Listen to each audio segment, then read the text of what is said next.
It was supposed to be a rematch.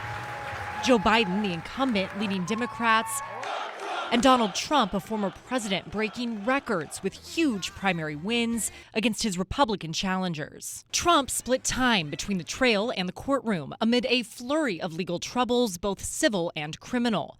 A New York jury found him guilty of 34 counts of falsifying business records, making him the first former president convicted of a felony. The real verdict is going to be November 5th by the people. Later in the year, Biden's son Hunter became the first child of a sitting president convicted of felony crimes. Meanwhile, the president, the oldest in American history, faced questions about his ability to serve another term.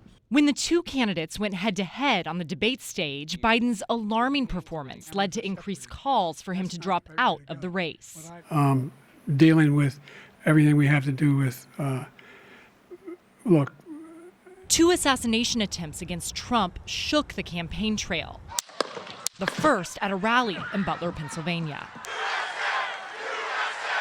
He appeared at the Republican National Convention just a few days later with his running mate, Ohio Senator J.D. Vance, and made a short-lived promise to tone down the rhetoric on the trail. We rise together or we fall apart.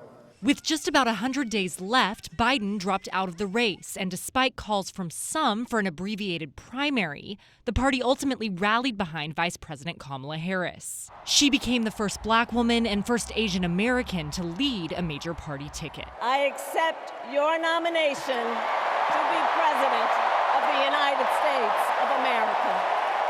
She then selected Minnesota Governor Tim Walz as her running mate.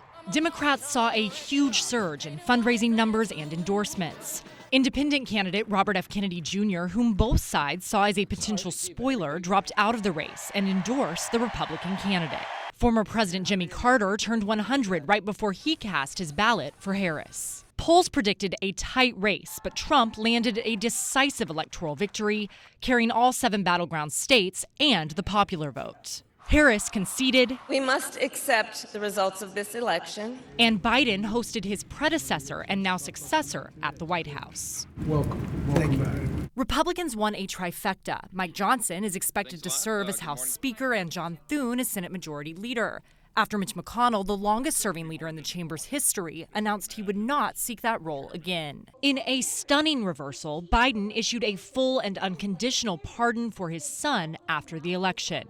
Trump will be sworn in as the 47th President of the United States on January 20th. In Washington, I'm Julia Benbrook, reporting.